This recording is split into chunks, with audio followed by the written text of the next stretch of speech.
right, we're in Psalm 69, and it's a huge, long chapter according to, or in comparison to some of the others we've went through. So I'm going to actually summarize quite a bit for this for you. You'll have an opportunity to read, but what I want you to see what happens at the beginning of Psalm chapter 69, verses 1 through 4. He's laying out, here's the crisis, here's the struggle, here's what we're fighting against. Then in verses 5 and 6, he's laying out the concern. Well, the concern is that shame will be brought, or that dishonor will be brought. So then we drop down to verses 7 through 12, and it lays out the cause.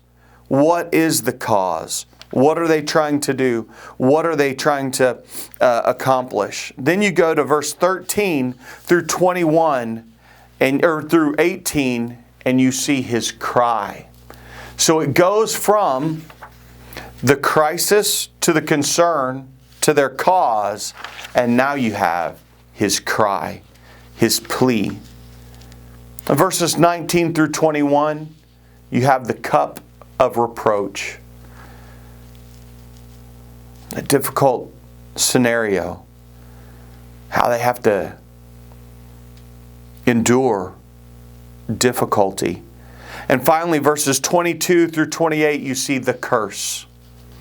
What I want to read to you today comes starting in verse 29.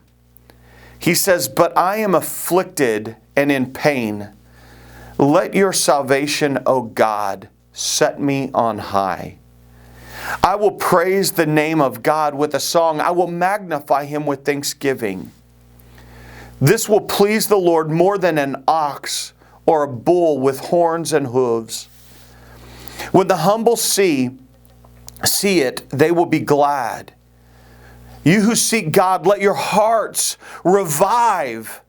For the Lord hears the needy and does not despise His own people who are prisoners.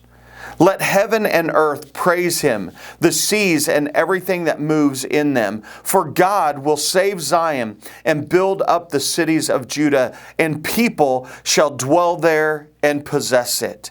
The offspring of His servants shall inherit it, and those who love His name shall dwell in it." What I want you to see here is the celebration. This psalm ends in celebration. And so the points as we go through it are the crisis, followed by the concern, followed by their cause, followed by his cry, climaxing with this cup of reproach, and ultimately the curse that's laid out there. And you look at those things and you're fearful that this may be the end. This may be the point from which they can't recover. And then you come to verses 29 through 36 and you see the celebration. God is faithful.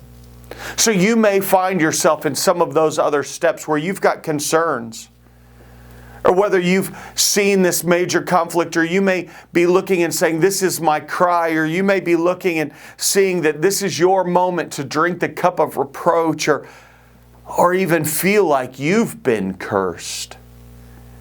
And what I want you to see is that God has not left you. He does not leave you. There is a moment where His celebration will be imminent, will be clear. So remain faithful, remain steadfast, focus on Him, trust Him. He will help you do the next right thing, and ultimately His praises will come from your lips as He walks you through these difficult moments.